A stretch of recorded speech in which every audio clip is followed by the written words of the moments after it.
So for 12 years, nothing was done. People were just frustrated. They were angry. They're still angry. The lack of corrosion control, pH, alkalinity, all of that, that has not been stable over the past 12 years that will cause corrosion in the pipes. Did I get that right? Yes. They're outraged today, and now many of them have pipes that have degraded over the past 12 years. There's lead in some people's water, and the city has a responsibility to make them whole. So my question is, I'd like to know when you're going to come to my home to replace my pipes.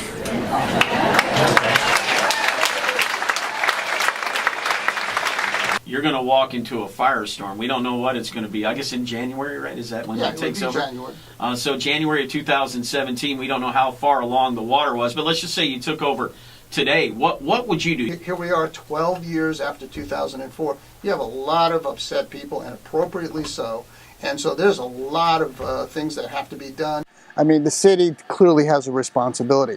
The city ought to be looking at all state funding that's available. They ought to be pursuing every grant that's possible. They ought to be going after the manufacturer of the inferior galvanized pipe that is in some people's home, pursuing litigation.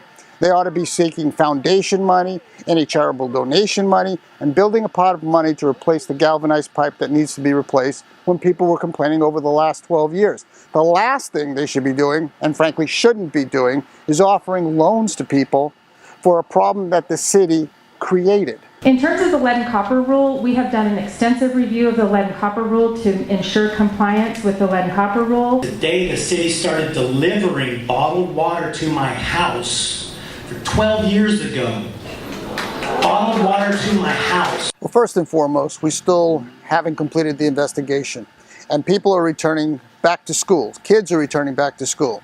And so it really is incumbent upon the school districts, Fresno Unified, Clovis Unified, to be providing bottled water to all the kids, to all the staff, until all the results come back and we're assured there's no lead in any of those faucets, any of those fountains. Until that time, bottled water should be provided. Once we get the results back, we find hopefully that there's no lead in the water, then that's not a problem. How will I know for sure without repiping? No, I don't think a lot of people got the answers they were looking for. Some of them that have been looking for answers for 12 years. So it was a meeting that was important. They have experts now that are looking into the situation. And the fact is, if the city had done in 2004 what they're doing in 2016, we wouldn't be here today. Because obviously there was a complete systems failure at the city of Fresno.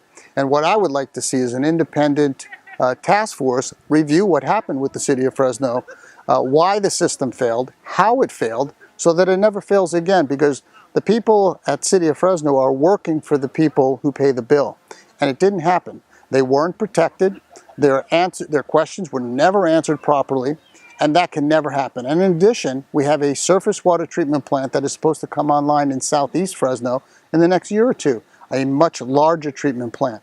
So all the questions that exist today have to be answered before that treatment plant goes online. There should be no lead on any actionable level in anyone's home at all. Well, now you can get your water tested, and the city of Fresno will test it for free. And it's done with an independent lab, so you'll get accurate results of exactly what's happening in your home. And I encourage people, if you have any concern about lead in your water, that you call the city of Fresno or you email the city of Fresno, and they will put you on a list and get that water tested. Paid for by Bredefeld for Fresno City Council.